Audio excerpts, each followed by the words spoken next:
Donc nous allons reprendre la journée. Alors normalement, nous devions accueillir en tant que grand témoin Lucien Kroll. Malheureusement, il y a quelques jours de cela, il a fait une chute en Ardèche, s'est brisé le bras, donc il était difficile pour lui de venir aujourd'hui. Néanmoins, évidemment, ça ne remplace pas du tout sa présence. Il nous avait envoyé un texte dans son style qui n'appartient qu'à lui.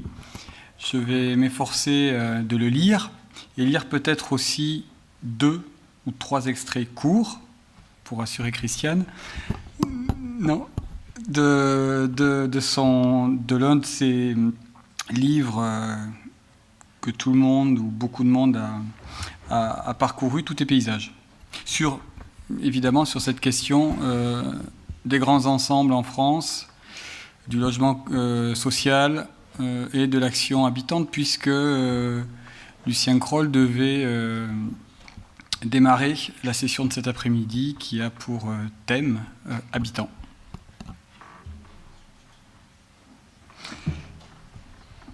Cueilleurs. Après-guerre, reconstruction, mai 68. Les pavés de la rue Gay-Lussac et du côté diamétralement opposé, Olivier Guichard, ministre du Plan tout neuf. Cet objet-là avait gardé une odeur de stalinisme bien élevée. Il était efficace dans le curetage des trastes humanistes armés de la nouvelle religion du rationnel envahissant. Tout ceci est bien connu. Son usage était universel et obligatoire. Aujourd'hui, nous devons encore en racler les traces tenaces. Il faut remonter jusqu'avant René Descartes pour retrouver une certaine innocence. Et puis, jusqu'à la nuit des temps, où nos ancêtres innocents venaient à peine de sortir des cavernes pour devenir nomades, cueilleurs, chasseurs, pêcheurs et promeneurs. Ensuite, un grand moment. Ils ont inventé une science miraculeuse, l'agriculture, et automatiquement l'urbanisme de leur implantation locale. Un homme marche. Il crée un chemin éternel. D'autres habitants le suivent, car il mène toujours quelque part. C'est une rue. Des logements s'installent de chaque côté. Voilà le premier élément mythique d'urbanisme humain. Il s'arrête, car un autre homme vient à sa rencontre. Il parle. Et c'est leur parole qui a créé la place publique. Il suffit de la laisser vivre et se peupler intelligemment de cafés, de maisons, d'écoles, d'églises, etc. Ce sont les 2 objets mythiques de paysages habités. Ils sont éternels. Plus tard, la géométrie militaire a créé le camp romain, de forme abstraite, inhumaine. Elle n'est faite que de parallèles et couvre les Amériques sud et nord. Lorsque j'enseignais aux USA, je ne parvenais pas à la faire oublier. Le major L'Enfant avait été jeté par les géomètres puissants car il avait dessiné 2 obliques sur Washington. Seul Frédéric Law Olmsted a osé supprimer la parallèle. L'oblique peut encore exister aujourd'hui, même avec l'intelligence industrielle, mais sans sa frigidité, son mutisme ou sa négation de la richesse des différences. Nos chemins sont intelligents. Ils ont une direction certaine et un point de cristallisation, un gué, un croisement, une montée subite. Ces événements invitent alors de l'habitat spontané, éternel. Chargés il y a 40 ans par les étudiants en médecine de l'Université catholique de Louvain de leur zone sociale, ces étudiants étaient groupés en un syndicat, la maison médicale. Elle devait y vivre de suite. J'avais organisé une urbanisation spontanée, modèle pour éviter l'image rationnelle militaire. Sur une grande maquette du site, vide mais avec son paysage, relief voisin. J'ai divisé le programme RAID en éléments différents et je les ai confiés à chaque architecte, ou non. Ils devaient se charger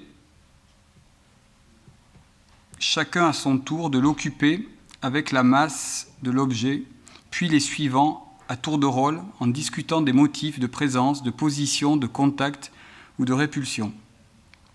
Cela durait des semaines, tout en analysant le contenu de chaque élément et les différents soulevés ensemble. Le philosophe français, original, proposait de donner un nom de choses aussi discussion écologique. Monsieur barrage, Madame espace naturel, Monsieur zone humide, etc. Le ton est très différent lorsque les choses se parlent. Au bout d'un temps, notre exercice ralentissait et s'est arrêté spontanément. Cela avait été adopté. La même attitude a été suivie dans toutes les discussions, surtout avec les étudiants toujours présents. Nous avons, en 2 années extraordinairement créatives, avec tous les intervenants, cela se disait à l'étranger qui envoyait des groupes pour voir, jusqu'à une rupture inique, inexpliquée. 2 pays fâchés ont adopté comme réfugiés culturels, la France et les Pays-Bas. Nous avons poursuivi chez eux ces expériences dans la diversité des commandes. Merci. Et au lieu d'une barre homogène et glaciale, nous pouvons facilement diviser sa masse en parties complémentaires, aimables et aussi diverses que possible, et laisser les habitants les affirmer. Une future ville ancienne. Il n'y a plus qu'à faire.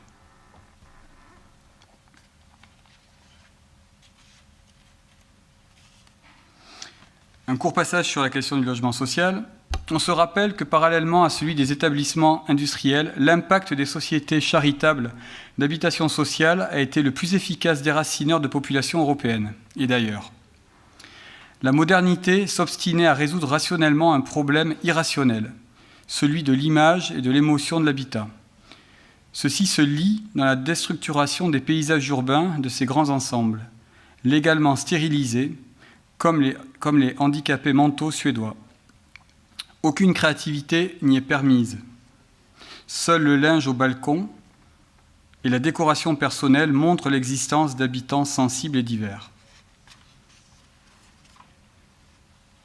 Un autre extrait sur ce que l'on appelle communément les bidonvilles. Le désordre d'un bidonville, par exemple Orangi, près de Karachi, Pakistan, dessiné par l'urgence et la nécessité, est infiniment plus émouvant que les tracés ordonnés. Et ce n'est absolument pas un quelconque mépris pour l'organisation ou l'intelligence, mais simplement une angoisse personnelle devant l'absence des autres. Et puis, tant que la raison de l'architecture s'enferme en elle-même, elle ne peut embrasser d'autres humanités que l'ego de son architecte. Mais c'est parfois admirable et toujours insuffisant. Et pour conclure, en forme de question qui recoupe ce que l'on a abordé hier sur le rôle de l'architecte dans cet entre-deux ou dans ces projets d'intervention dans les quartiers de logement collectif. Donc je cite Lucien Kroll. D'abord, qui pose la question ? De qui l'architecte dessine-t-il l'image ? Quel est le vrai maître de l'ouvrage ? Alors, j'ai essayé de préciser mon titre, mais en le relisant, je ne suis pas sûre que ce soit beaucoup plus précis que les toponymes des grands ensembles que je vais évoquer dans mon intervention. Intervention que j'ai donc appelée La chèvre, le fauve, le jacuzzi et les personnages. Petites histoires d'appropriation et d'expropriation moscovite. Mon intervention sera un petit peu hors des clous, puisque il y sera question de la perceuse allemande et du tournevis chinois, peut-être plus que d'architecture des grands ensembles. Alors, il n'y a pas, pour moi, d'histoire plus petite que d'autres, et il n'est pas d'histoire petite. Ainsi, ce n'est pas seulement de l'infraordinaire de la modernité dont il sera question ici, ni seulement d'invention de la ville au jour le jour, ni de forme de résistance picrocolline. Certes, il n'y a pas les gens ordinaires dont il faudrait réhabiliter l'infraordinaire et des gens supraordinaires et surpuissants à qui ce qui arriverait serait moins anecdotique que ce qui arrive aux petites gens. Quand Madame Batourina, épouse Louchkov, maire de Moscou dans les années 90, entre ou sort du classement Forbes des plus riches du monde, comme vous et moi traversons le périphérique, ce n'est pas plus important que quand Kostya, le frère de ma meilleure amie moscovite, décède au printemps dernier après 20 ans de dépendance à l'héroïne et une agonie atroce. Siji Kostya, né, grandi et décédé au 9e microrayon de Tiouplistan.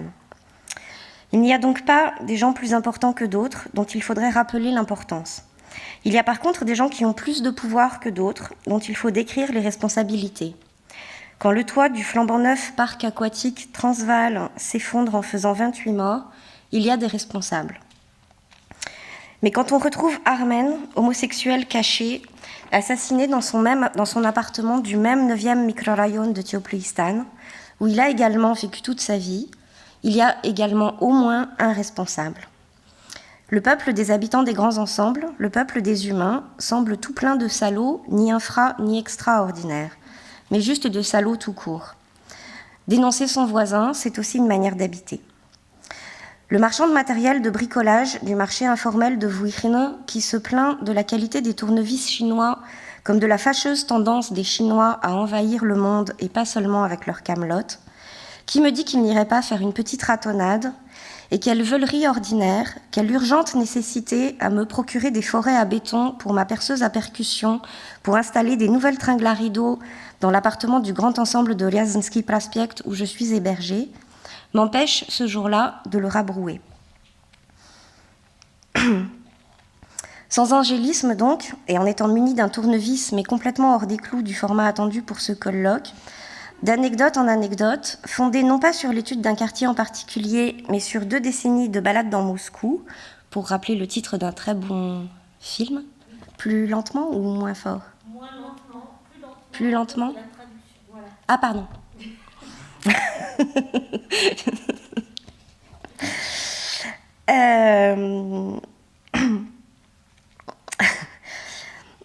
Donc cette intervention est fondée sur 2 décennies de balades dans Moscou, pour rappeler le très beau titre d'un très beau film, Aya Shagae po Moskvie. Il est possible et donc je vais essayer de retracer la désastreuse évolution de cette métropole qui pourtant n'avait pas que des qualités au départ. Sans angélisme, ni pute, ni soumise, une anthropologie de combat qui décrirait du macro de micro en micro, une grande défaite et aussi quelques victoires. Le problème étant que si les victoires sont situées, la débâcle, elle, est générale, du moins de mon point de vue, et en tout cas pour l'instant. Donc les balades en question ont commencé en 1991, au mois de septembre, soit après le putsch du mois d'août, et se sont prolongées jusqu'en 2009. Et j'ai entre autres habité 1 an au 9e microrayon de Tiouplistan et puis 6 mois à Riazensky Prospect. Le sucre et le sable. Lorsque j'arrive à Moscou en septembre 1991, j'apprends qu'il y a, non loin du 9e microrayon de Tiouplistan, une plage. J'apprends dans le même mouvement le mot sable. Le sable, c'est ce qu'il y a sur la plage. J'apprends en le constatant que le sucre est une denrée rare, voire très rare. Et je comprends, après avoir renoncé à faire une interminable queue pour du sable, qu'en fait, les gens étaient en train de faire la queue pour du sucre en poudre, qui se dit du sucre en sable, en russe. La ville dont il est question en 1991 est une ville très peu dense, pleine d'espaces verts, voire de forêts, multiplement appropriées. Dans mon quartier, il n'y a donc qu'un seul magasin universel, où tenter de trouver de quoi remplir le réfrigérateur. Il n'y a pas de médecin, pas de métro, mais il y a une école, un coiffeur, une poste et un arrêt d'autobus. On va donc se baigner à la plage, on cueille les champignons, on fait des barbecues de brochettes marinées. L'hiver, on fait du ski ou du patin à glace. L'été, on joue au badminton dans la cour pour se défouler, puis on se désaltère en mangeant des pastèques. La Grande Muraille de Chine, la réserve de Loutre et la planche à lessiver. Au royaume des prolétaires, c'est de la ville tout entière dont on se sent propriétaire. Les jeunes gens s'installent dans les cages d'escalier pour y fumer, y recevoir dans plus d'intimité que sous le regard des parents. Ils montent sur les toits, mais pas seulement sur les toits de l'immeuble ou du quartier. le toit de l'Académie des sciences offre un panorama de choix. L'insolence n'est pas le privilège de la jeunesse, et la standardisation des types de construction permet à la fois la moquerie et la précision toponymique affectueuse pour s'orienter dans ces quartiers faits de tours et de bars, posés ici ou là, presque aléatoirement, et en tout cas où l'adresse ne suffit pas à s'orienter. Tu vois la grande muraille de Chine ? Eh bien chez moi, c'est juste après. La 3e planche à lessiver à gauche, 6e cage d'escalier, 13e étage, appartement droit. Le marteau, la faucille et l'anneau du relais de poste. Alors ça, c'est d'autres images de la ville appropriée, mais prises dans le centre. Et les diapositives précédentes sont dans 2 grands ensembles différents. Et l'état du patriarche, c'est le centre historique. La place rouge et l'économie des réalisations des victoires de l'économie socialiste. Quelques chiffres peut-être de rappel pour situer Moscou. C'est environ 12 millions d'habitants pour l'agglomération. En 1999, 10% des habitants vivent en appartements communautaires. Et selon le plan à 2025, 200 000 familles, soit 600 000 habitants, sont sur liste d'attente de logements municipaux. Liste d'attente qui peut prendre jusqu'à 10 ans et plus. En 1998, le parc de logements à Moscou, c'est 180 millions de mètres carrés, dont 80% ont été réalisés depuis les années 60. Donc là, vous avez avant le plan stalinien de reconstruction et juste après. Et puis là, vous avez la Moscou contemporaine avec des flèches vers quelques-uns des quartiers où j'ai traîné mes basques, mais je suis aussi beaucoup allée à l'ouest, à Krylatsk. Voilà, moi-même j'ai enquêté à Sokol, peu importe. Le même plan à 2025 prévoit qu'il faudra des interventions sur 60 millions de mètres carrés, dont 45% seraient à démolir ou à reconstruire et 55% à réhabiliter. Plus encore peut-être qu'une ville verte, Moscou est aussi une métropole encore imprégnée de ruralité. Cela ne se voit guère à l'œil nu, mais chacun sait que le nom du quartier fut celui d'un village. Yana, la première fois que je vais chez elle, ne manque pas de me montrer à Babushinskoye un mystérieux anneau métallique dans le tronc d'un arbre. C'est l'un des anneaux pour attacher les chevaux de l'ancien relais de poste, me dit-elle. Au métro, nous sommes pourtant accueillis par un marteau et une faucille qui sont presque encore des symboles de modernité. On sait également, ici ou là, que l'on vit sur des ossements, à l'emplacement de l'ancien cimetière. Aux côtés des souvenirs des pionniers qui racontent avoir vu s'allumer une à une les lumières le soir au fur et à mesure du peuplement du grand ensemble, tout heureux d'accéder au confort moderne et à l'appartement indépendant, il se murmure que telle grand-mère aurait été directement transplantée de son isba démoli au 17e étage et que ce fut un peu dur pour elle. Si donc au pays du communisme réel, certains sont plus égaux que d'autres, il y a des quartiers chics et d'autres qui le sont moins. L'ouest moscovite est privilégié, le sud-est ouvrier et industriel, par exemple. Ces quartiers sont, dès leur construction, en tout cas pour certains, dotés de réputation. À Ryazansky Prospekt, dit-on, où j'ai donc habité, de toute façon, on avait déménagé toute la Taganka, un quartier de l'hypercentre, raison pour laquelle c'est un quartier irrémédiablement ouvrier et de voyous. Dans les années 90, 2 mafias s'affrontent, le groupe de Solntsevo à celui de Lyubertsy, alimentant le folklore urbain et le rock-pop. Mais ces quartiers ont aussi une structuration interne, singulière, invisible derrière l'apparente indifférenciation matérielle.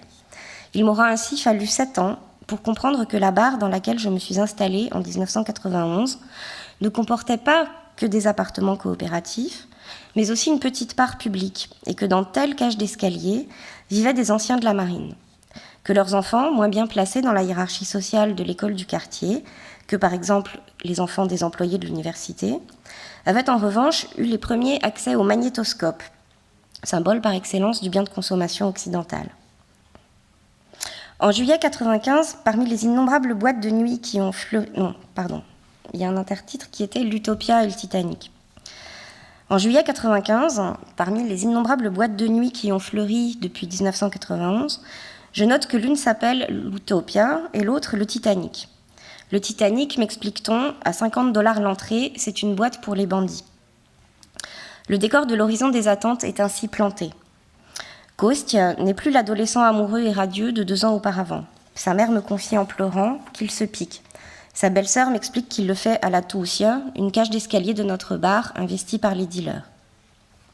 Les horizons d'attente se carambolent aussi. Ainsi, la publicité apparaît dans les rues, absente totalement autrefois. Et sur la photo de droite, vous avez la publicité pour la vodka Smirnov, qui n'est pas de production russe, mais qui est typique du caractère russe, et un appel à recrutement pour la milice volontaire de la ville de Moscou. La bouilloire et le jacuzzi.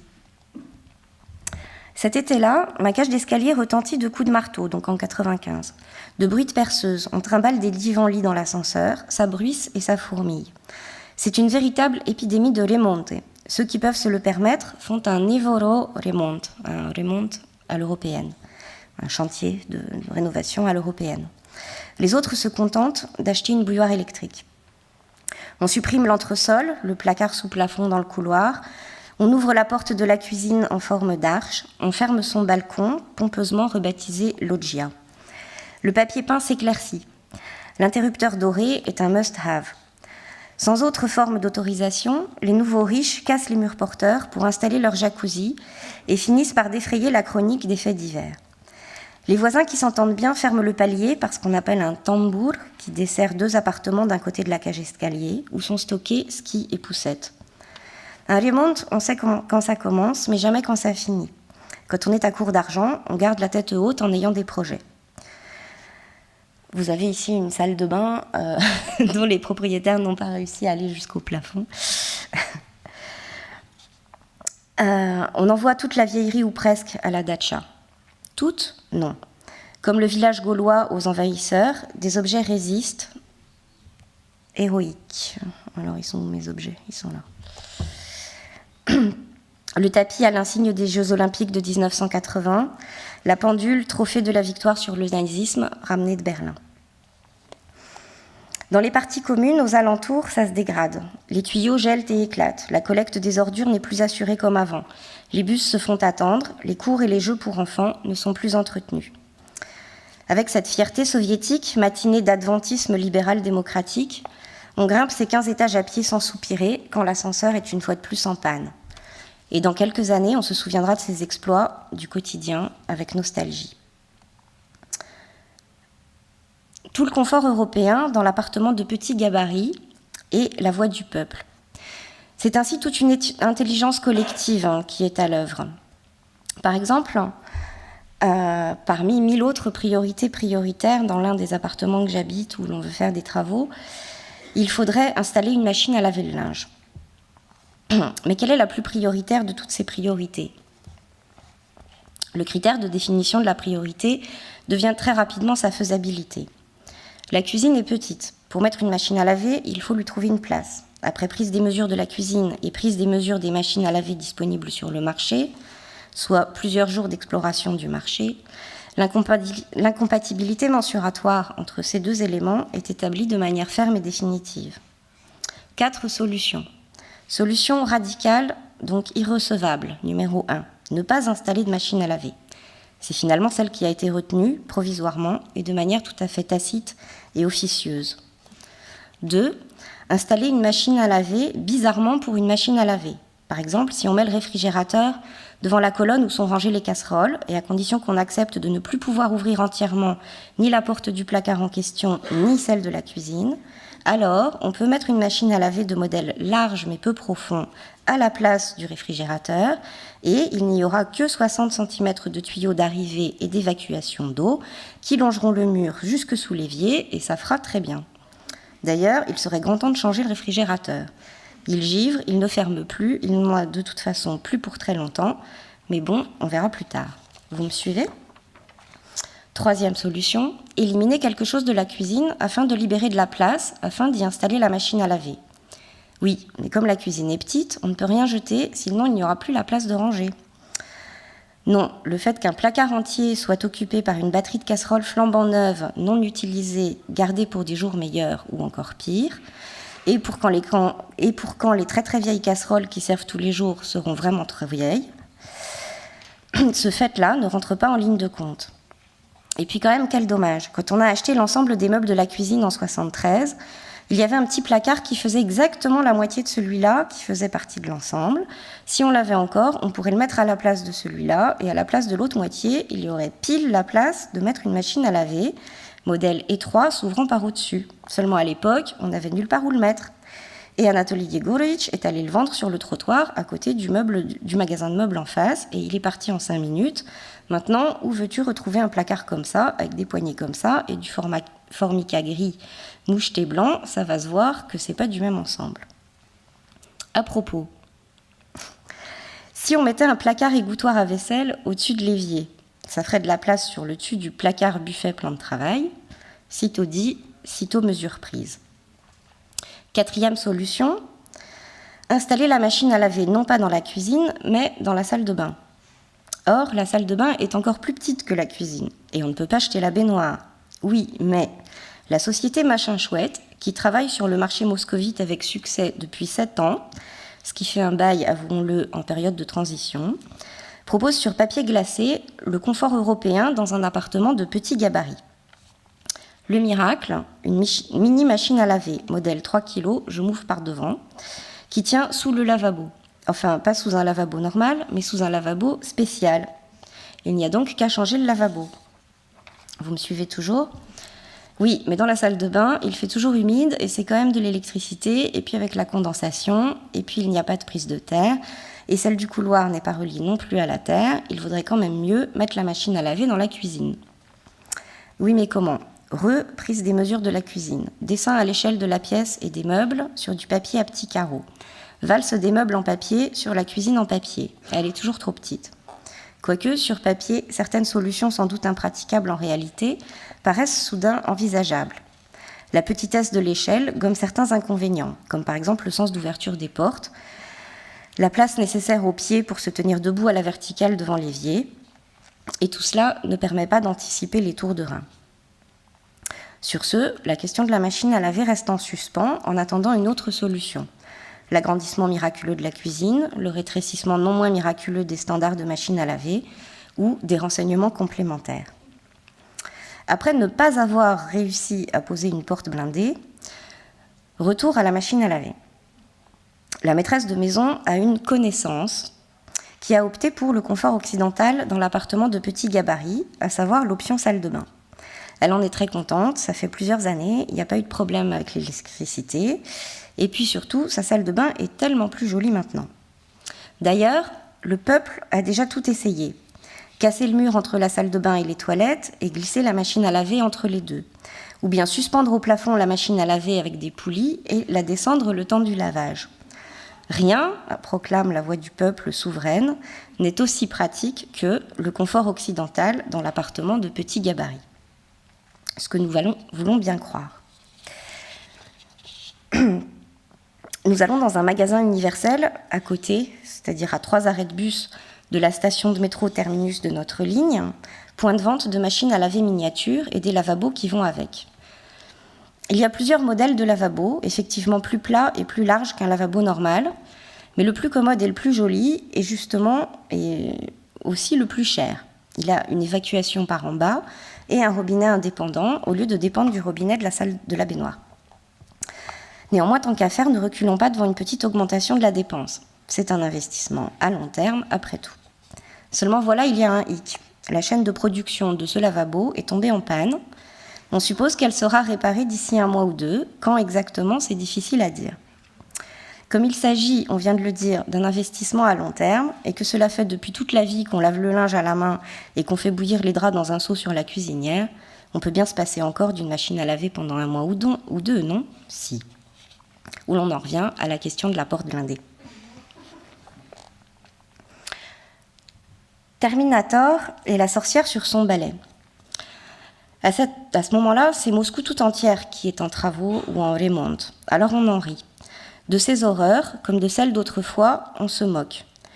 Le monument à la victoire de la Grande Guerre patriotique est rebaptisé, ici à votre droite, est rebaptisé La sorcière sur son balai. Le monument à Pierre le Grand, pour célébrer les 300 ans de la création de la flotte russe, est rebaptisé immédiatement Terminator. Cette Moscou-là, ce n'est plus tout à fait la nôtre. La privatisation jusqu'au papier peint et le bail amphithéotique à 49 ans. Surtout, petit à petit, à bas mots, à bas bruit, c'est autre chose qui se dit. Maintenant, on n'est plus sûr de rien. On peut tout perdre du jour au lendemain. D'ailleurs, on a tout perdu du jour au lendemain. Les nouveaux Russes garent leurs voitures n'importe où, sur les pelouses, dans les cours, on ne peut plus passer. Avant, on laissait les enfants jouer dehors. Maintenant, on ne peut plus, on a peur. Petit à petit, ce qui se dit, c'est que, au moment où l'on a le droit de privatiser son logement et d'en devenir propriétaire, c'est de la ville que l'on se sent dépossédé. Et en effet, du jour au lendemain, sans crier gare, un mur a poussé en travers de l'ancien raccourci par les cours. Les voitures envahissent les pelouses. Des bâtiments poussent au milieu de la cour, au mépris même des règles d'accès pompier. Guitoun, Algeco, petits commerces, mais aussi garages, en tôle ondulée, sitôt rouillés et néanmoins joliment surnommés coquillages.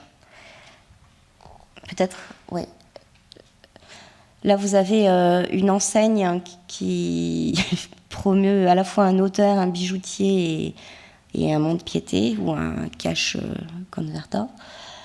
Et puis, il y a un panneau de petites annonces voilà, où j'ai traduit quelques-unes des annonces révélatrices de l'atmosphère et du mouvement.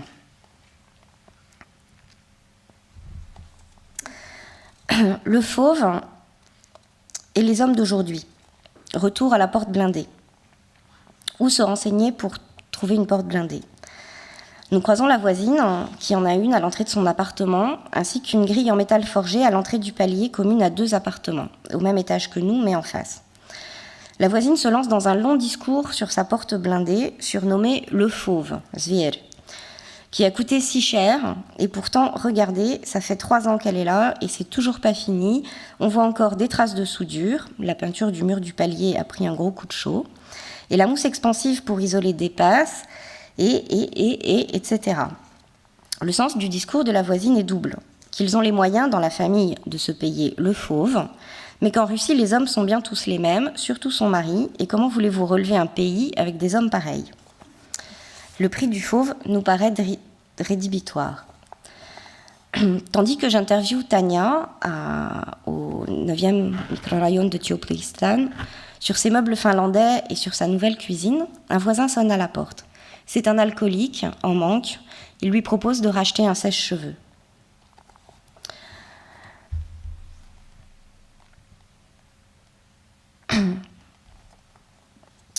La chèvre dans le coquillage. Ce sont ainsi des formes de survie qui s'instaurent aussi. À Ryazanski Prospekt, une grand-mère paupérisée avait installé une chèvre dans un garage coquillage, chèvre qu'elle faisait paître entre les bars et les tours du quartier. Là, j'ai mis quelques photos de marchands ambulants et autres petits métiers de la survie en 95.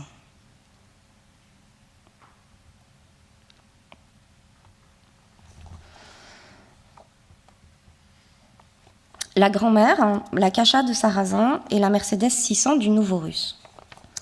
De débrouillardise en bricolage, ce sont des formes de résistance qui apparaissent. On plante des fleurs et des potagers au pied de l'immeuble, on bricole soi-même un banc, une bordure, une poubelle, une balançoire. Disparate, hétéroclite, la ville s'accommode bien de ces menus accommodements citadins. Alors là, il faut que je revienne en arrière.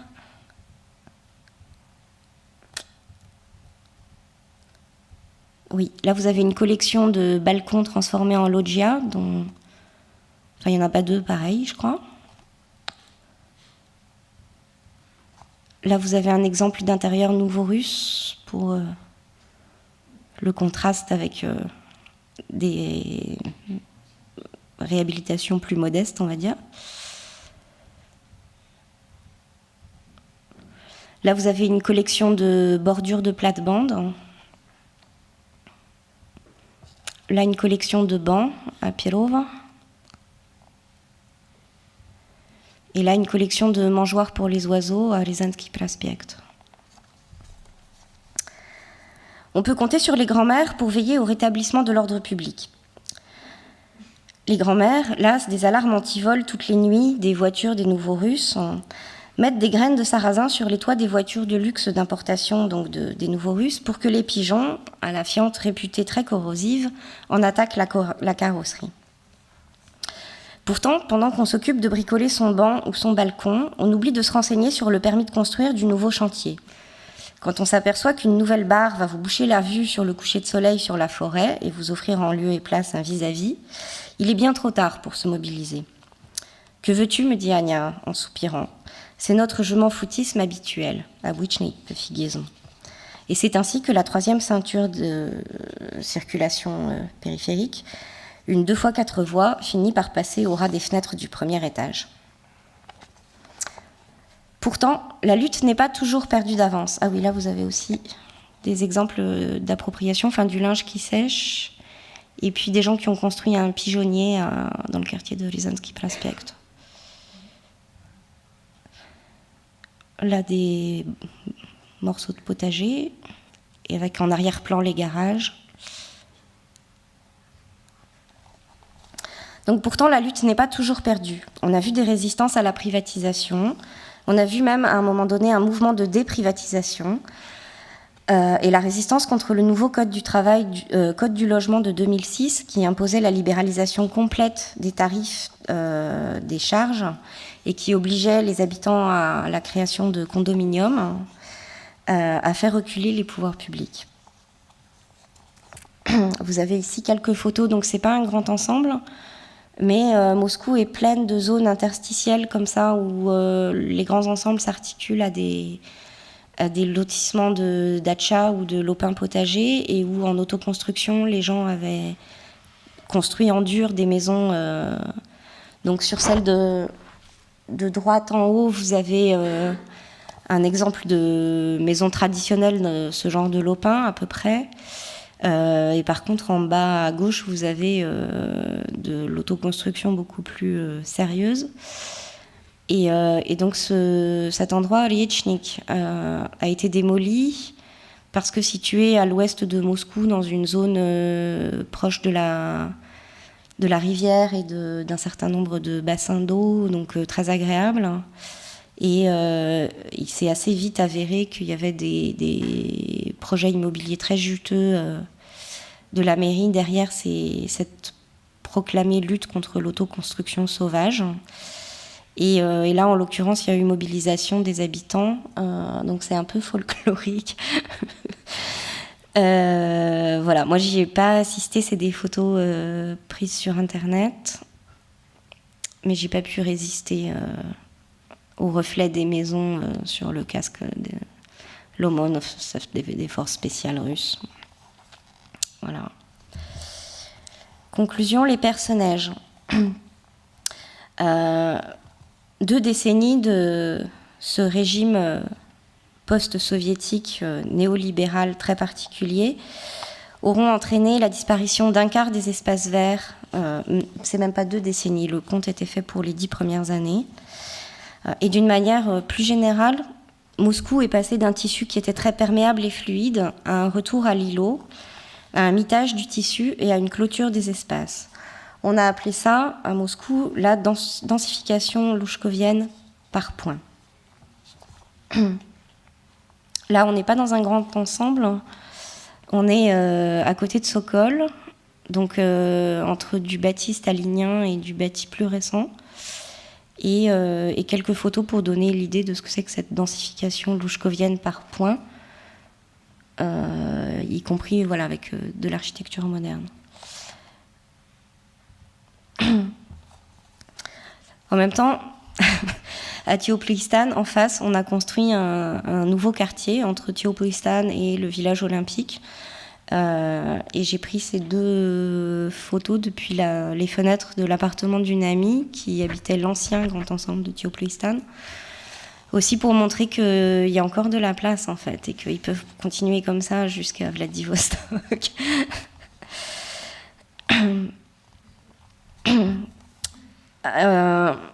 Ce régime-là aurait aussi fait 1200 morts de la rue pour l'hiver 2002-2003. En 2003, on estime le nombre d'enfants des rues à 1 million.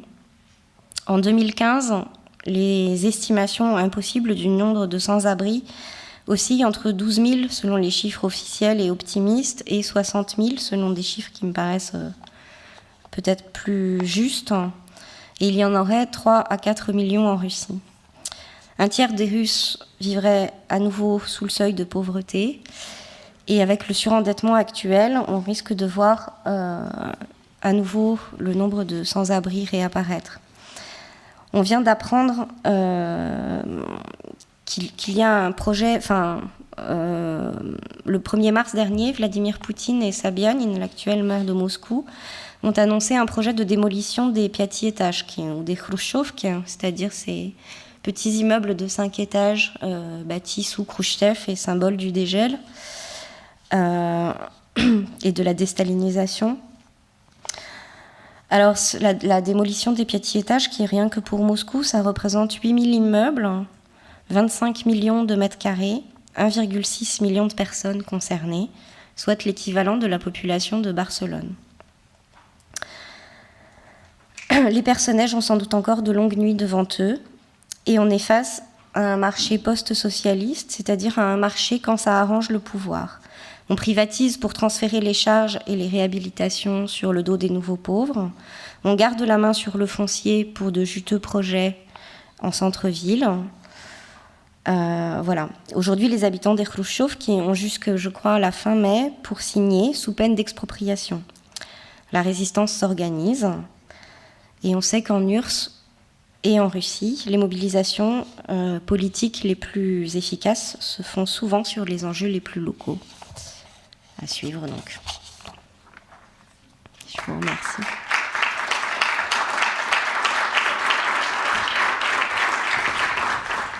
Bonjour. Donc, comme tout à l'heure Riba a annoncé, je vais continuer notre parcours en Pologne. Et je vais faire un voyage un peu en envers. Je vais vous présenter l'appartement d'un habitant. On va aller chez Natalia. Après, on va visiter son quartier Osiedle Lecha, qui fait partie d'un énorme quartier Osiedle Rataje, dans la ville de Poznań, en Pologne. Bienvenue chez Natalia. Natalia vit ici avec sa mère et une petite fille de 10 mois, Victoria. Elle occupe un beau appartement de 112 mètres carrés. Voilà le salon. Le salon de l'autre côté. La cuisine, la chambre de maman, la grand-maman. Les paris dans la chambre de Natalia et la petite chambre de Victoria. Donc, la famille a déménagé en 1985 dans un appartement standard, T3. Et 12 ans plus tard, ils ont acheté un appartement à côté en profitant qu'un voisin a déménagé juste à côté. Et à partir de ce moment-là, la transformation a commencé. D'abord, ils ont détruit... Il est où le petit point? Ils ont détruit toutes les cloisons pour agrandir le séjour. Ensuite, ils ont avancé l'entrée de l'appartement pour pouvoir condamner l'entrée de l'appartement, 12e appartement qu'ils ont acheté, et l'ouvrir l'appartement qui va communiquer les 12 appartements. Après, ils ont réaménagé l'appartement de voisin.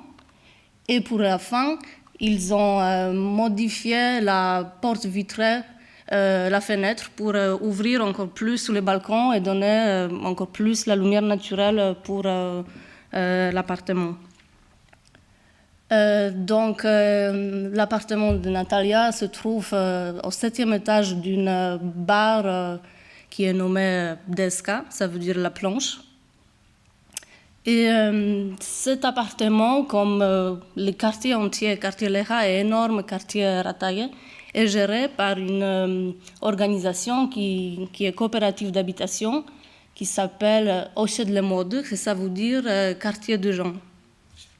Donc à Poznan, l'idée de CDH, coopérative d'habitation, est née dans les années 50 avec la première construction des premiers grands ensembles dans les périphéries de la ville.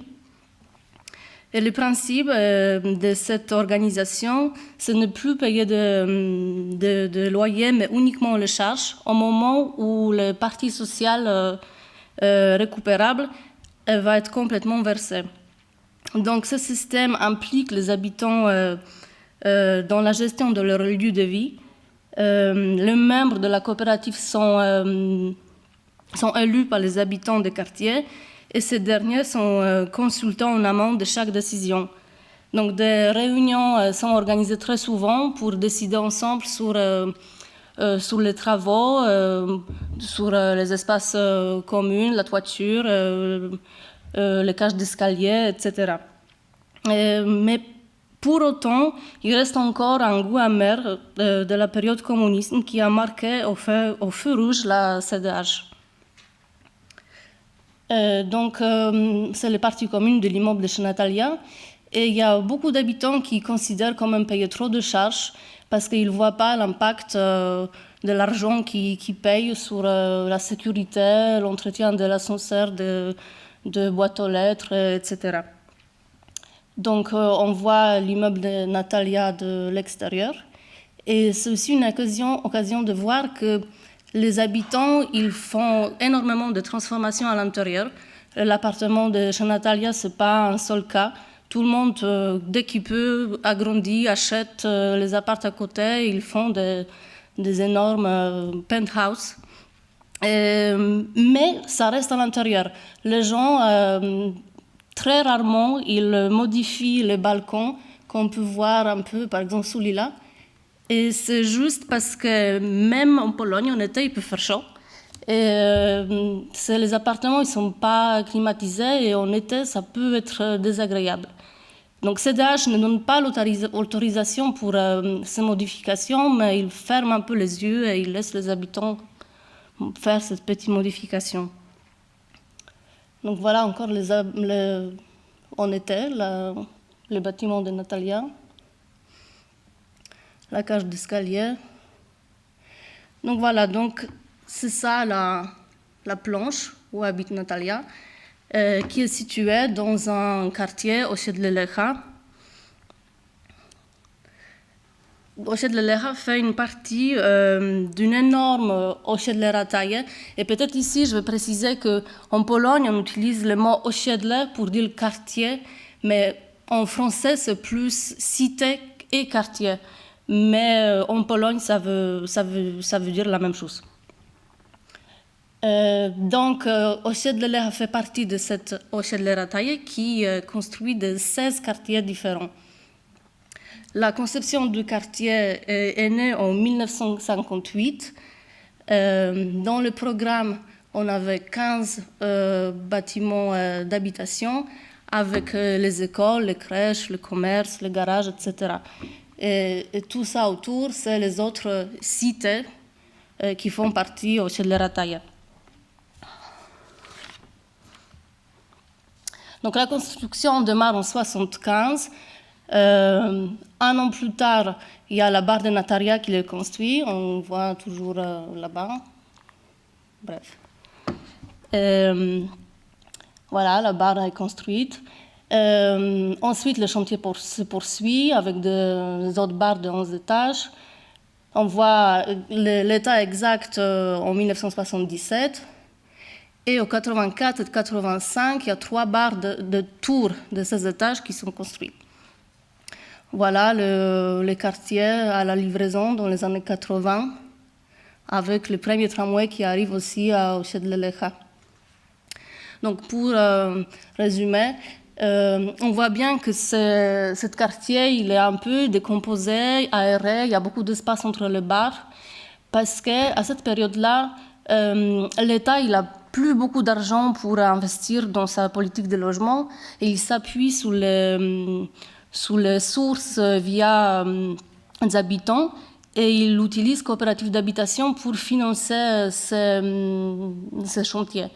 Mais l'argent manque et ils n'ont pas pu construire tous les équipements Donc, ils ont construit 2 écoles sur 4, une crèche, les autres équipements, ils ont oublié.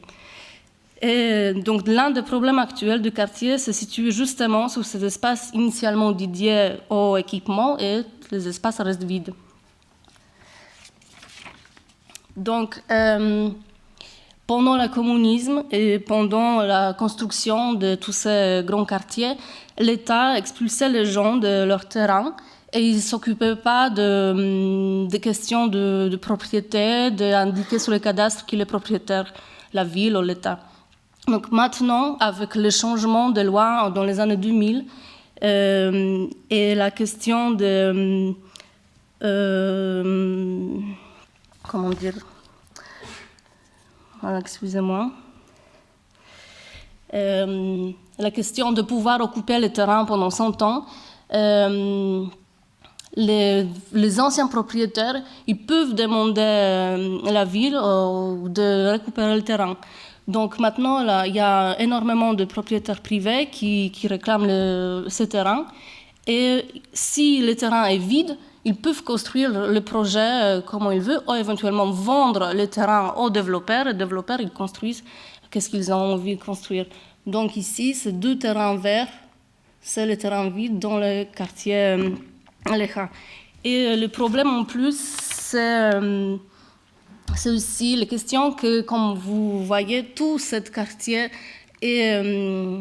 c'est la ville qui est propriétaire et pas copropriété d'habitation.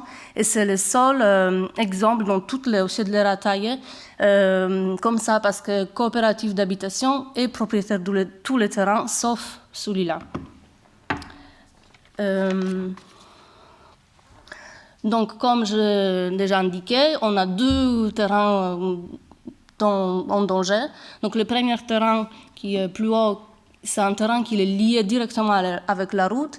Et le deuxième terrain, celui-là en bas, c'est un terrain au cœur de Océdlera. Donc, le terrain au cœur, qu'on voit encore là, actuellement, c'est un grand terrain vaste. Normalement, il devait y avoir une école là-bas, mais elle n'était pas construite parce que, comme je vous avais dit, il n'y avait pas d'argent. Donc c'est un terrain où les enfants jouent, il y a des activités sportives. Toute la végétation, c'est la végétation qui date de la construction des quartiers. Les gens ils sont très attachés à ce terrain-là et ils ne veulent pas le changement. Donc les urbanistes de la ville de Poznań, ils doivent réagir très rapidement. Et dans la situation comme ça, ils n'ont que 9 mois pour faire un PLU, pour bloquer éventuellement les projets qui ne sont pas adaptés sur le site et éventuellement stopper le chantier. Donc dans ce terrain-là, depuis novembre 2016, il y a un PLU qui est en train d'être produit. Pour le deuxième site, c'est encore un autre petit problème parce que déjà, il y a 13 propriétaires privés qui réclament leurs droits. Et sur ce site, on peut construire même sans demander le permis de construire parce qu'il y a une loi dérogatoire qui permet de construire rapidement au moment où le terrain est lié directement sur une route, donc c'est le cas, et au moment où il y a les fondations qui existent. Et pareil, les fondations existent sur ce terrain. Donc, les architectes de la ville, ils ont proposé sur ce terrain 3 bâtiments de bureaux, et CEDAGE a proposé un pavillon commercial avec les 3 niveaux de parking et un terrain de sport sous le toit. Et dans le bureau, il y avait des parkings souterrains. Les habitants, ils n'ont pas voulu le bureau. Ils ont choisi le centre commercial avec le parking et le terrain de sport. Voilà éventuelle proposition de ce magnifique projet. Et en plus, le quartier est rempli de magasins à échelle moyenne. Donc, tous les petits quartiers, tous les petits commerces de quartier sont en train de mourir. Et au moment où un des petits kiosques comme ça ferme, il est démoli et l'État, la ville, ne donne plus la permission pour construire un autre. Donc maintenant, c'est seul les petits commerces et les activités dans les caves qui peuvent encore vivre, mais ils ont aussi des problèmes suite à toute cette invasion de grandes surfaces autour du quartier. Donc, il y a des autres projets d'aménagement d'espaces verts. Et dans le quartier, il y a énormément de problèmes de stationnement de voitures. Donc, le CDH et la ville essayent de trouver des solutions pour trouver la place pour toutes ces voitures qui stationnent un peu sauvagement partout. Donc, ce projet-là, il est déjà en cours. Les parkings, celui-là, il est déjà construit. Mais bien sûr, les habitants ne sont pas contents. Parce que, comme je vous avais dit tout à l'heure, ils sont très attachés à tous ces espaces verts. Donc, le terrain a grignoté la pelouse. Du coup, ils regrettent qu'on a un petit terrain vert de moins. Un autre projet conflictuel, l'école qui est juste à côté de ce terrain veut couvrir le terrain pour pouvoir utiliser le terrain pendant toute l'année, pas que pendant l'été où il y a le beau temps. Mais les habitants à côté, ils ne sont pas satisfaits parce que ça va cacher les vues et le bruit de ventilation va déranger aussi. Et ils ont peur que, comme le terrain va être fermé, les enfants des quartiers ne vont pas pouvoir rentrer gratuitement et ça va devenir un lieu privé. Donc, pour résumer, ça, c'est tout le quartier Leja. Donc, ici, c'était le terrain avec les grandes surfaces qui avaient été construites. Au milieu, on a le terrain vert, vaste, qui on n'a pas encore le programme. Ici, le petit parking qui est déjà construit, que les habitants n'aiment pas. Ici, il y avait le terrain du sport. Là, il y a un autre projet de parking. Et ici, je n'ai pas encore dit, mais ça c'est aussi intéressant, c'est les garages qui ont été construits dans les années 70. Et la ville propose, comme c'est la ville, les propriétaires du terrain, propose démolir les garages et construire des autres équipements avec beaucoup plus de stationnement pour justement trouver la solution. Mais les habitants n'acceptent pas le projet. Donc, la ville a exclu ce petit terrain de PLU qui est là pour continuer le projet. Donc, un peu les photos de Uixet de Leja. Ça, c'est les 3 tours de 16 étages. Le terrain à côté de terrain vide, le petit commerce. Et ça, c'est la vue depuis le balcon de chez Natalia. Donc, on va à Uixet de Larataye. Uixet de Larataye, c'est un gigantesque quartier construit en 40 ans. C'est une ville dans la ville d'environ 100 000 habitants. Aujourd'hui, un endroit le plus peuplé de Poznań, c'est 1/5 de population de toute la ville. De nombreux Poznaniens associent ce quartier d'une barre sans âme, moche, préfabriquée. Donc la conception du quartier est née aussi en 1958 par 3 architectes, Regina Pawła, Grzegorz Smith et Zdzisław Piwowarczyk. Les architectes prévoyaient construire un lotissement par an, soit environ 1300 appartements. Durant la première étape de construction entre 1964 et 1975, 10 quartiers sous le bas plateau d'Uixet de Larataye, directement au bord de la Vistule, devaient être construits avec des appartements permettant de loger plus de 60 000 habitants. Pendant la deuxième étape, il prévoyait construire 15 quartiers avec 90 000 habitants. Au final, seulement 16 quartiers étaient construits avec des échelles différentes. Donc, les 3 architectes ont proposé de construire des bâtiments entre R+5 jusqu'à R+16 et même les maisons individuelles.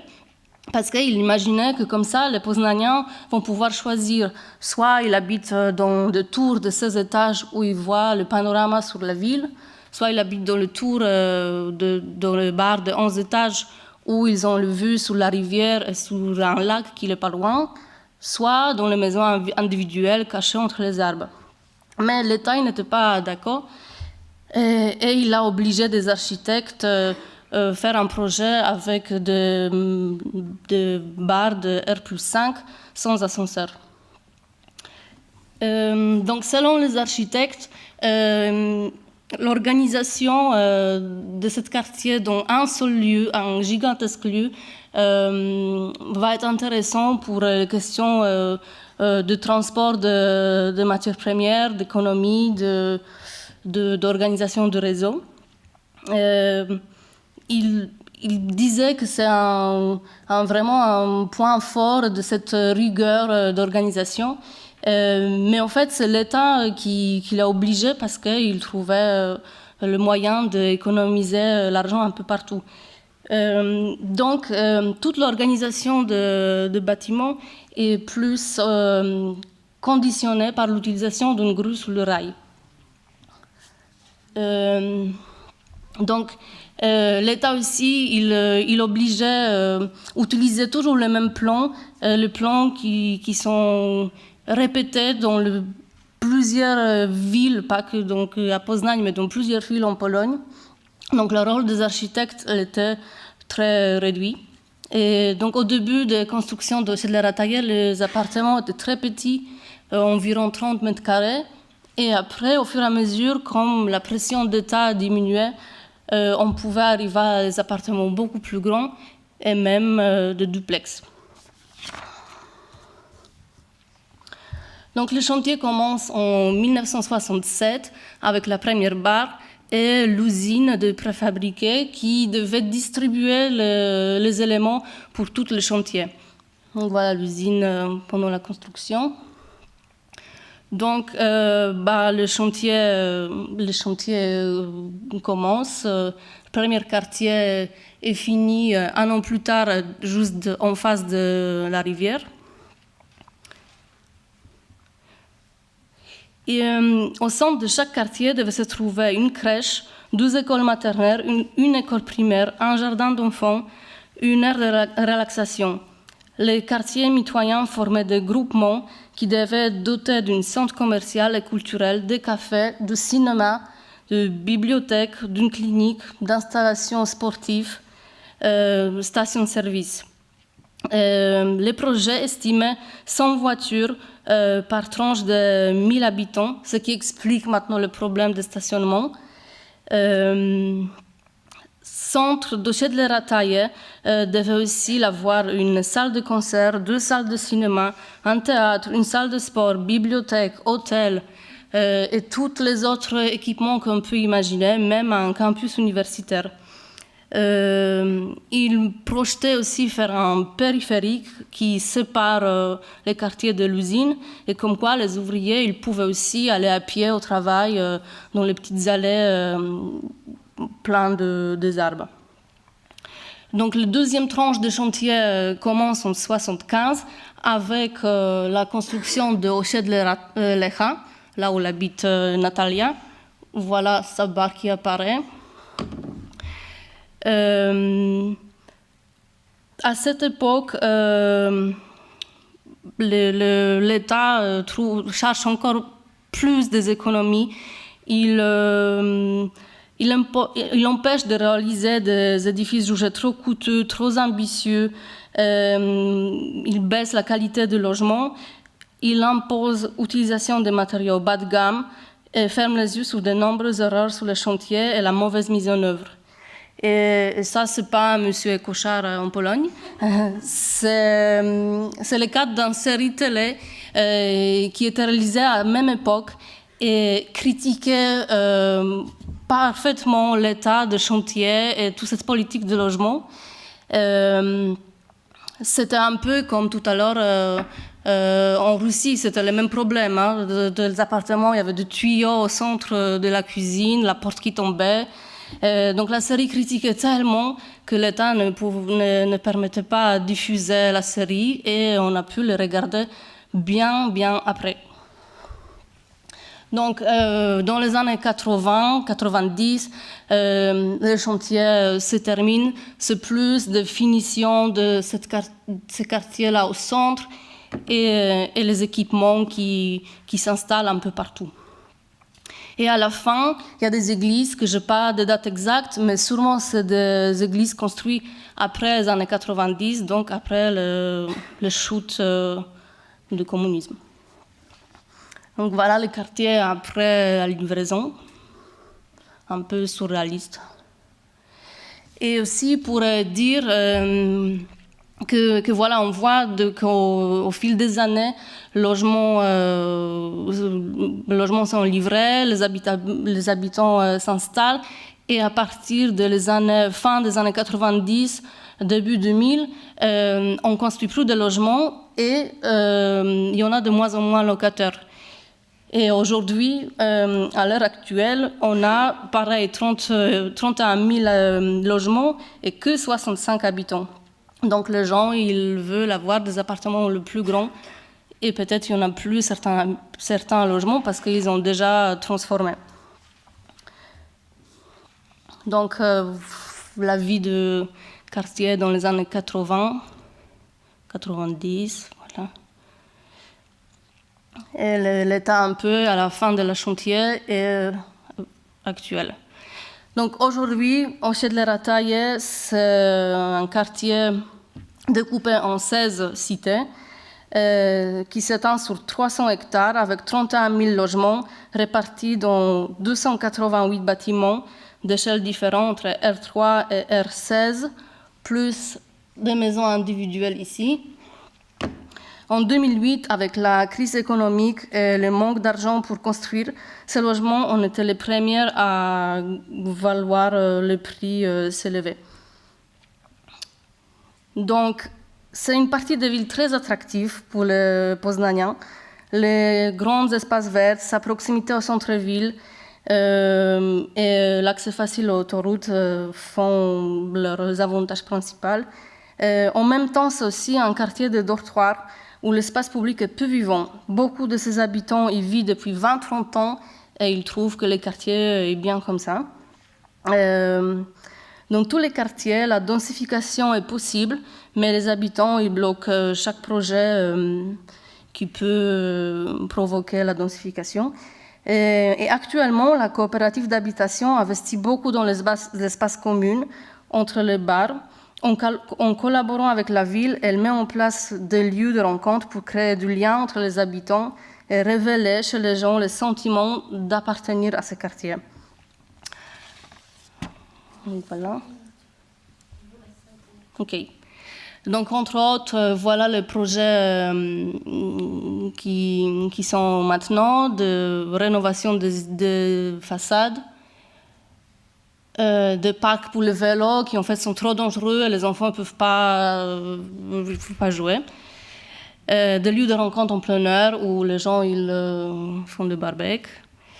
On a aussi notre Poznań plage, les parcs qui font référence à les parcs qui n'étaient pas construits pendant le chantier, et un nouveau pont qui va lier encore une fois le quartier avec la ville centre-ville. Donc voilà la ville de Poznań qui est découpée en 42 quartiers. Et comme dans toutes les villes de Pologne après la guerre, Poznań a fait face au problème de pénurie de logements. C'est ici la vieille ville, ici c'est le quartier Rataje. Donc le choix tombe sur les trois petits villages qui sont là, et c'est ici qu'ils décident d'installer Ośedle-Rataje. Au bord de la rivière, qu'elle était complètement avec un paysage campagnard avant le chantier.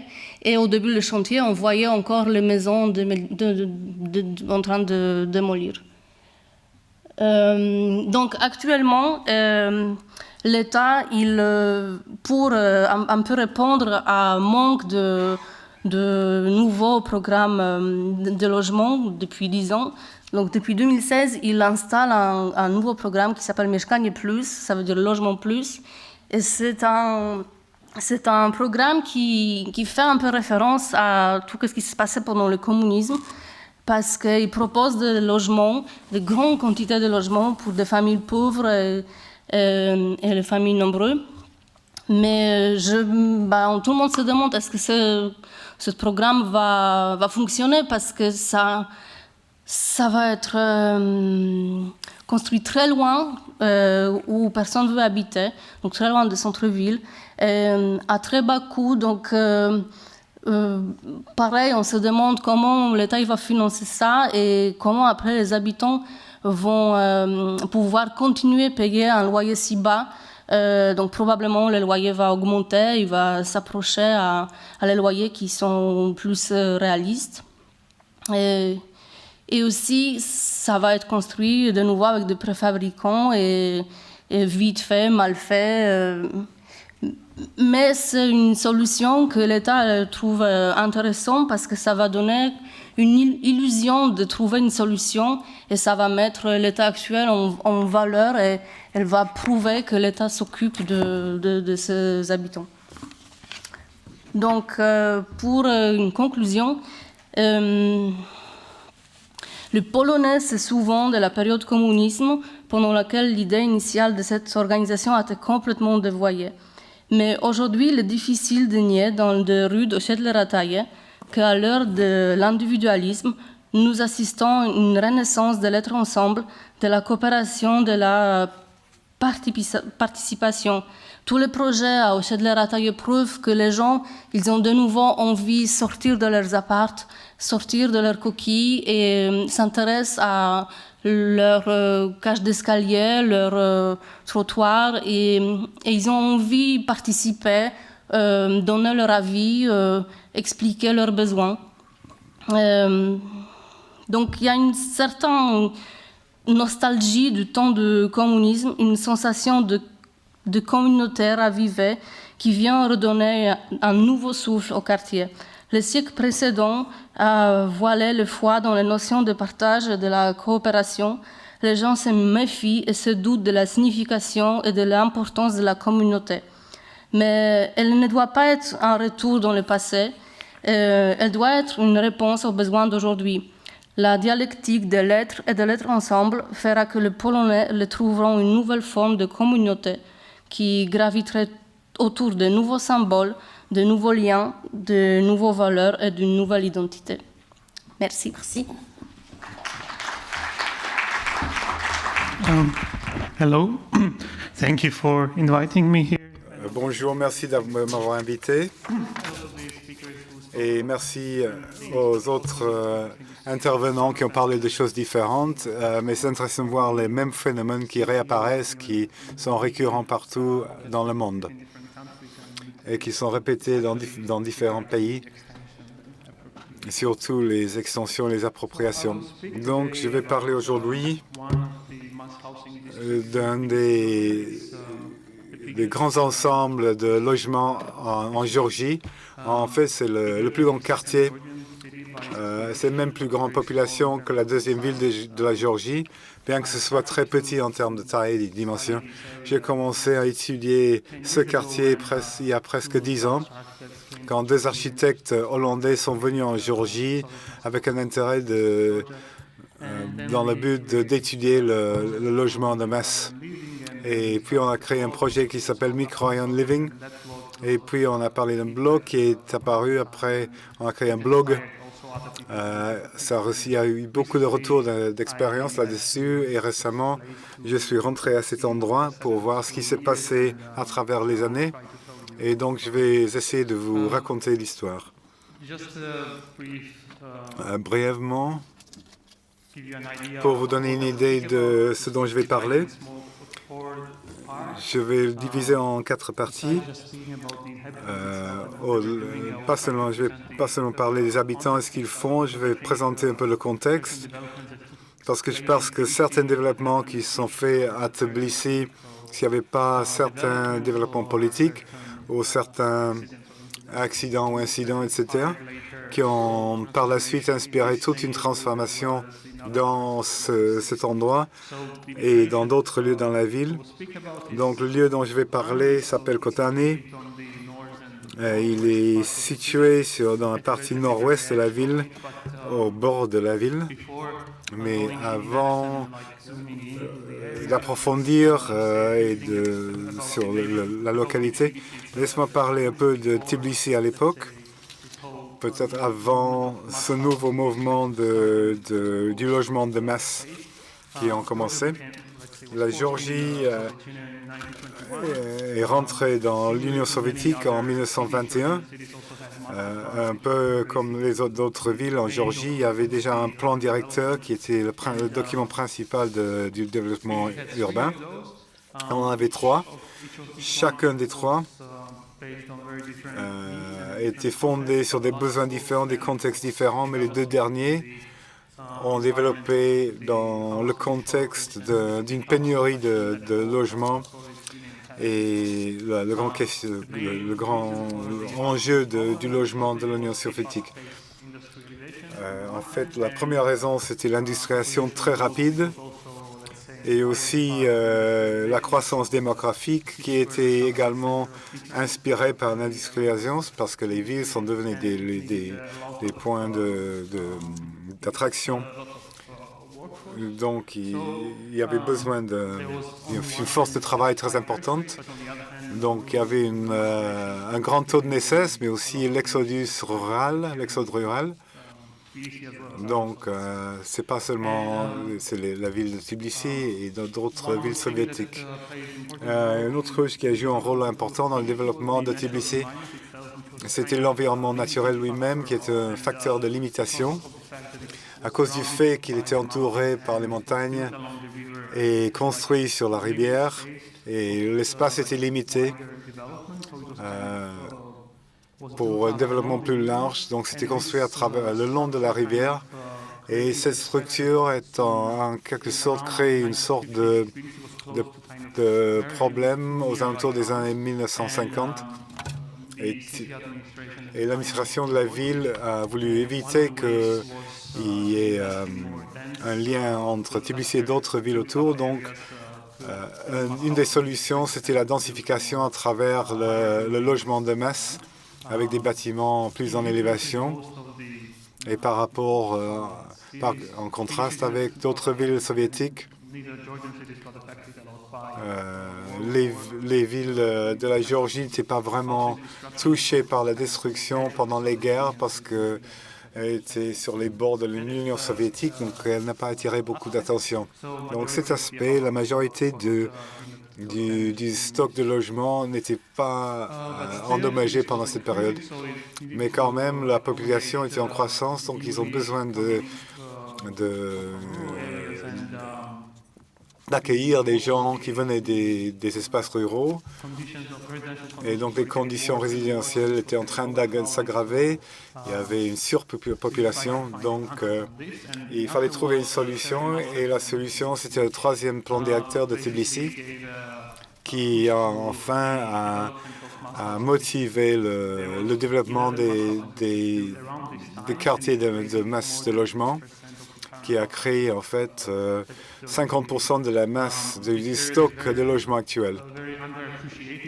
C'est un fait qui est sous-apprécié pour beaucoup de raisons, mais la réalité, c'est que presque la moitié de la ville habite dans l'environnement bâti qui était construit à cette époque. Le plan directeur a été approuvé en 1970 et a réussi à s'opérer pendant 30 ans. Tbilissi était projeté à atteindre aux alentours de 2 millions de gens pour la fin du XXe siècle, mais ça ne s'est pas réalisé à cause de la dissolution de l'Union soviétique. Et aussi, il y avait d'autres facteurs qui ont touché le nombre de gens qui habitaient en ville. Donc l'idée générale du plan était de limiter l'étalement territorial de Tbilissi et de concentrer la population arrivante dans la ville. Et le Gledani projet, le projet Gledani, était un des projets de ce genre. L'architecte du projet s'appelait Boschevili, qu'on voit à gauche sur l'image, et à droite, c'est le principal auteur du troisième plan directeur. Et le développement du projet lui-même a commencé à la fin des années 60. La première partie a été achevée très rapidement, mais à cause de l'échelle du projet, la construction a duré presque 20 ans et il y en avait des parties qui n'ont jamais été achevées. Donc voici le plan du quartier lui-même. Vous pouvez voir que, comme dans beaucoup de... il y a un tas de bâtiments qui est éparpillé à travers un territoire assez petit. La longueur totale entre ces micro-rayons ne fait que 2,5 km et consistait en 9 micro-rayons, micro-districts, qui étaient construits pour une population de 147 000 personnes. La population actuellement, en fait, c'est le même nombre de personnes actuellement, mais avec certaines modifications. Les micro-rayons et les micro-districts, comme on a dit déjà hier, faisaient partie de l'unité de planification soviétique. Il y avait des critères limitants. Ils devaient faire accueillir entre 5 et 10 000 habitants. À Tbilissi, ils devaient faire de 9 à 16 étages. Et aux alentours d'un tiers du territoire bâti dans le quartier était créé pour des fins résidentielles. Et ça montre brièvement la construction de la première partie du quartier. Cette vidéo ne dure qu'une minute. Il n'y a pas de son. Et c'est quand même joli. Et ça montre un peu comment le premier micro-rayon s'est construit et comment les panneaux étaient apportés pour ériger les bâtiments et dont l'aspect devait changer à partir des années 90. Ici, vous pouvez voir, il n'y a pas d'appropriation, il n'y a pas d'extension. Et ces deux bâtiments sont les seuls qui ont des façades visibles. Et c'est lié à l'histoire qui était racontée hier. Pendant les années 60, il y avait un grand tremblement de terre à Tashkent et certains des architectes et des constructeurs qui ont travaillé à Tbilissi sont allés à Tashkent pour assister au développement. Et Tashkent a quand même fait une dotation des façades des bâtiments. C'est pour ça qu'on voit ces bâtiments qui se distinguent. Et quand les gens se baladent dans le quartier, les gens posent toujours la question. Maintenant, on sait.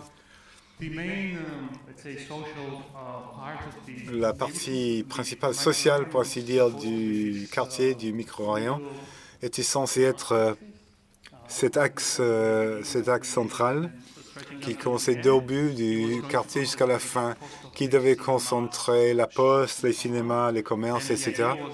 Et l'idée, c'était que, au fond, ces lieux seraient faciles à accéder en voiture sans même rentrer dans le quartier. Et pour les résidents, bien sûr, il y avait des ponts, des passerelles qui leur permettaient aux piétons de traverser cet axe. Et malheureusement, et ça c'est une des plus grandes plaintes de l'architecte, seulement une partie de cet axe a été réalisée, surtout au milieu. Et ça c'est un des seuls ponts qui était construit à cette époque. Et le reste, enfin, n'était pas possible à cause de la privatisation dans les années 90 et que la municipalité a vendu le terrain qui était destiné à ce territoire, donc ce n'était pas considéré comme priorité. Ici, vous pouvez voir la partie développée et derrière, le micro-rayon est toujours en construction. Et je pense que c'est le moment, plus ou moins, la fin des années 80, quand la plupart du stock résidentiel du micro-rayon a été achevé et était déjà habité. La plupart des bâtiments étaient déjà pleins, occupés. Il y avait des groupes différents de gens qui y habitaient. Au début, c'était les gens qui étaient déjà de Tbilissi, qui vivaient dans des conditions insalubres dans le centre-ville ou dans les lieux d'inondation. Mais la plus grande population, c'était des migrants ruraux qui sont venus travailler dans des usines localisées à proximité. Cet aspect était très important parce que après quelques années, les usines allaient fermer, ces gens allaient chercher, allaient se demander pourquoi rester à Tbilissi et chercher à survivre dans la nouvelle réalité. Et la troisième population qui n'existait pas à cette époque et étaient considérés bien sûr par l'architecte lui-même, mais qui sont venus plus tard dans le quartier. C'était des gens déplacés, des déplacés intérieurs. Il y avait deux lieux de conflit en Géorgie qui ne sont pas contrôlés par le gouvernement central. Il y avait des conflits dans les années 90, donc il y avait des centaines de milliers de personnes qui sont déplacées dans les grandes villes et dans Tbilissi. Et à cause de la pénurie de logements à l'époque, au début des années 80, une partie de cette population ont trouvé un abri dans les bâtiments exploitatifs non résidentiels comme les écoles, les crèches, les bâtiments de municipalité. Et il y avait beaucoup de Glany. Donc, pas longtemps après cet effet, la ville s'est rendue compte qu'ils avaient perdu certains bâtiments qui étaient essentiels pour le fonctionnement normal du quartier lui-même. Et c'est ce genre d'histoire qui s'est développé dans les années 90 et qui a créé plus de conflits. Donc, je pense que c'est la partie où finit la partie soviétique de l'histoire. Et par contraste avec l'histoire soviétique, où il y avait une sorte un gouvernement central comme Moscou et Tbilissi, qui décidait la plupart des développements dans cette partie de la ville et dans d'autres. La situation a changé radicalement au début des années 80, après la dissolution de l'Union soviétique, et à Tbilissi et dans les autres villes de la Géorgie et en Union soviétique, ont subi une série de changements dramatiques, et dont le plus important est la transition à une économie du marché. Et en plus, il y avait la privatisation. Il y a des programmes de logement qui sont commencés à la fin des années 80, qui ont un peu impulsé les processus dans les années 90. Et tout ça, ça s'est manifesté très clairement en Géorgie et sur Tblani. Et en contraste avec la période précédente, ici, il y avait des initiatives de bricolage qui ont été un des facteurs qui a vraiment reformé la ville, recomposé la ville, surtout à l'époque où la municipalité et les autorités locales étaient très faibles. Ils ne pouvaient pas adresser les réalités. Et il y avait des problèmes qui étaient hérités du passé soviétique. Il y avait de nouvelles réalités que ces gens devaient adresser. Et ici, on voit deux citations qui décrivent très clairement ce qui se passait à l'époque. La première, c'est que, et ça c'est assez dur et triste, ça décrit les années 80. Donc, les usines sont arrêtées, ainsi que la plupart des transports urbains. L'électricité a stoppé. La ville a émergé, pas prêt pour une nouvelle situation, incapable d'acheter des matériaux, de l'essence ou des machines au prix du marché. Donc la Géorgie n'était pas prête pour ces changements. Et c'est quelque chose dont on parle souvent. Il y a des gens qui ne sont pas d'accord. Mais les réalités, les problèmes dans cette période de transformation rend ces citations très réalistes. Deuxième citation, c'est la même période, mais c'est une perspective plus large.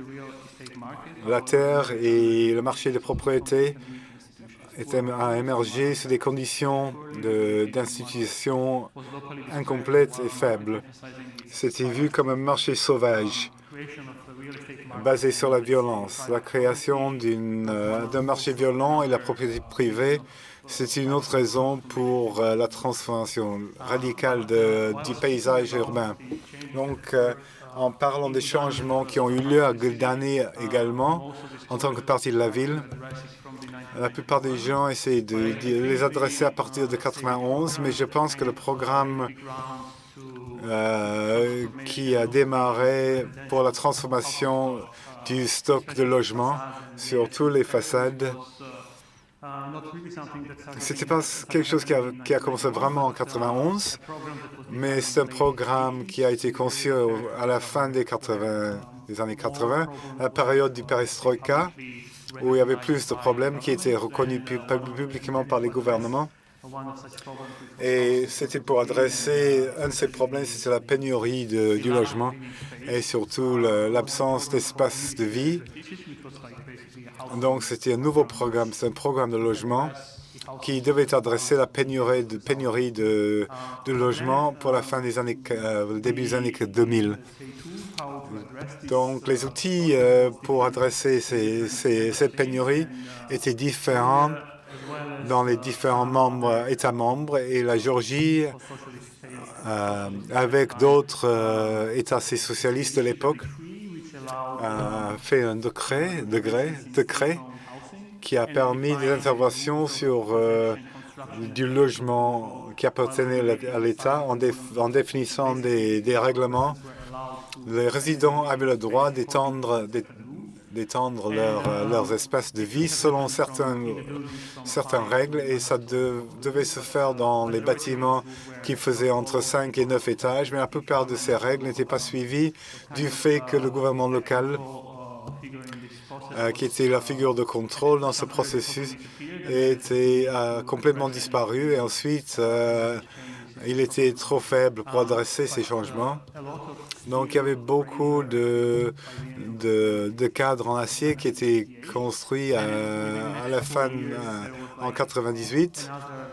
Et dans les 4 ans qui ont suivi, il y avait une sorte de boom dans ces genres de construction.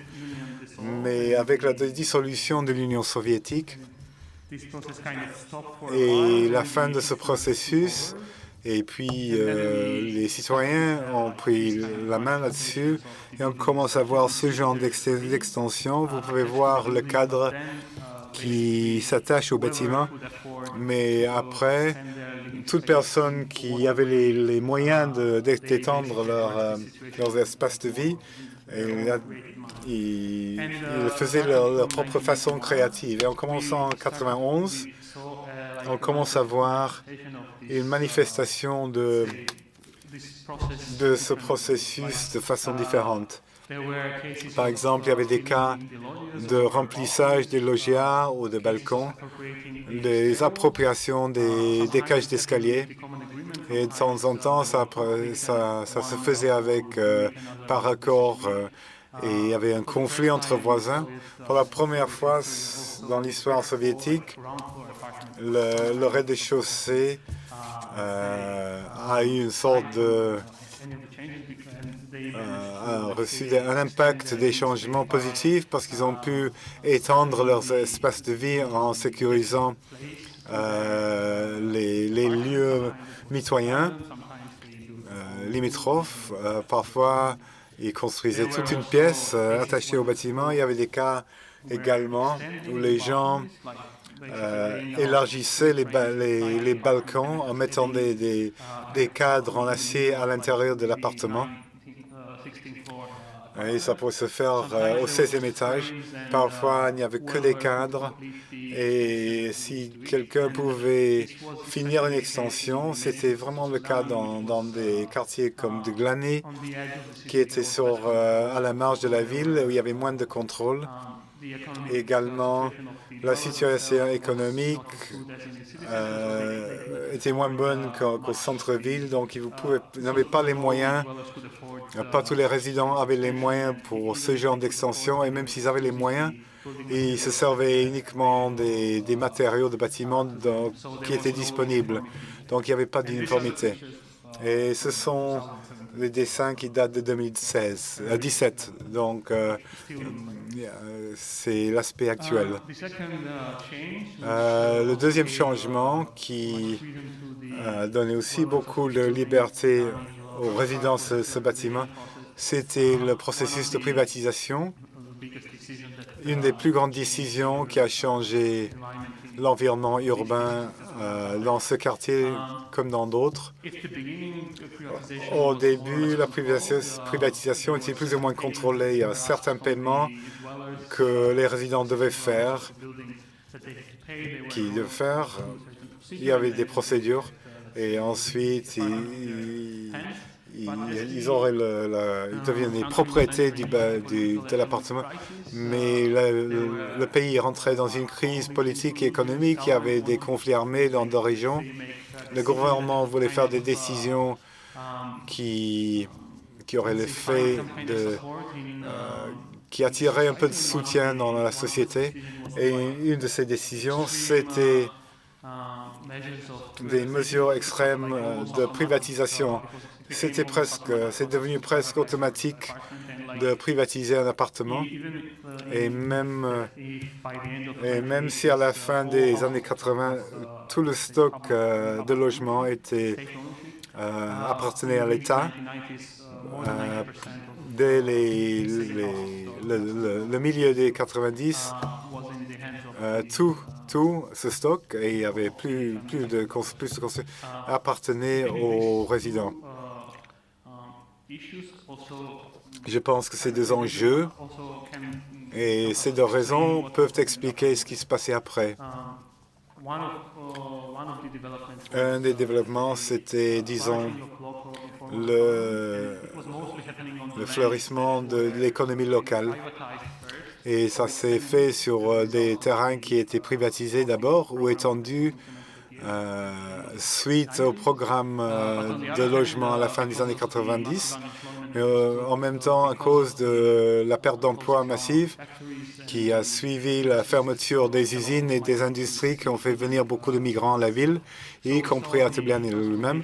Donc on a vu la transformation des rez-de-chaussée, mais dans ce cas, un salon étendu devenait peut-être un petit marché ou un magasin, où la terre privatisée près de la maison devenait d'abord le garage, mais ensuite serait transformée en épicerie, par exemple, de proximité, quelque chose comme ça.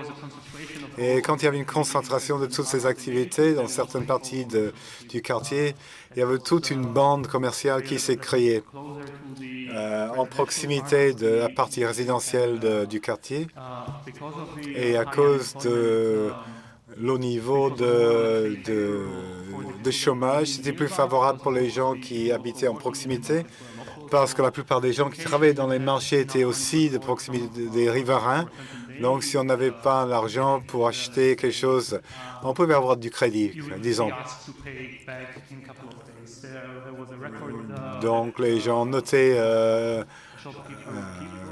le commerçant. Il y avait une sorte de crédit qui était donné par les commerçants. Et ça, c'était le résultat de la privatisation en partie. La deuxième chose, c'était les garages, mais c'était également le fruit du processus que j'ai déjà décrit. Et en partie, c'est dû à la croissance du taux de motorisation, parce qu'il n'y avait pas assez de parking dans le quartier qui était censé être développé le long de l'axe vertical dont j'ai parlé déjà. Les gens qui avaient des voitures cherchaient des solutions Et il n'y avait pas de contrôle à cette époque-là. Donc, ils pouvaient, par exemple, fermer un terrain devant la maison et pour construire un garage ou un parking. Et s'il n'y avait plus de voiture ensuite, ils pourraient construire une structure plus solide qu'ils pourraient louer comme un espace pour quelqu'un du quartier. Et puis, la dernière manifestation, la dernière partie de ce processus, c'était dans certains cas le début du jardinage urbain. Les gens qui disposaient d'un terrain devant la maison, qui n'étaient pas occupés, pouvaient voir cet endroit comme une sorte de bien commercial, parce qu'il avait déjà une valeur, il pouvait être échangé contre quelque chose, et au début, il pourrait peut-être mettre une barrière autour pour faire du jardinage, mais ensuite, ces structures étaient très souples, donc ils pouvaient être transformés en garage à n'importe quel moment ou en magasin, et après, ils pouvaient le louer, etc. En conséquence de tous ces changements, et d'abord à partir du programme mis en œuvre dans le plan directeur, il y avait un grand stock résidentiel qui s'est créé. Il y a beaucoup de gens qui ont pu améliorer leur situation résidentielle, mais ils n'avaient pas assez d'espace pour leurs besoins. Et en partie en conséquence du fait que ce projet, comme beaucoup de projets similaires, n'était pas réalisé pleinement. Du moment où les résidents ont eu l'occasion, ils ont fait des changements assez radicaux dans le quartier. Ils pouvaient étendre leurs espaces de vie. Ils pouvaient s'approprier le terrain devant leur appartement au rez-de-chaussée. Et ces premiers 10 ans de transformation et les initiatives résidentielles, dans certains aspects, ont amélioré la qualité de vie des gens qui y habitaient, mais en même temps, ça a défavorisé les bâtiments eux-mêmes. La conséquence de ces initiatives avait une certaine valeur, surtout après 70 ans de manque de travail du bas. Mais d'autre côté, l'absence de contrôle a créé des changements nocifs. Si on regarde la situation actuelle, et il faut reconnaître que le gouvernement fait quelque chose pour adresser ces problèmes, mais qu'actuellement, c'est vraiment par point, par petits points. Ils ne considèrent pas l'ensemble comme un quartier, comme un ensemble, comme un endroit qui a des problèmes communs, en partie parce que c'est toujours inachevé et parce que leurs interventions ont un impact positif, mais ne suffisent pas pour rayer les 10 ou 15 années de modifications controversielles qui ont eu lieu avec la participation des résidents et manque de contrôle du gouvernement. Thank you. Merci.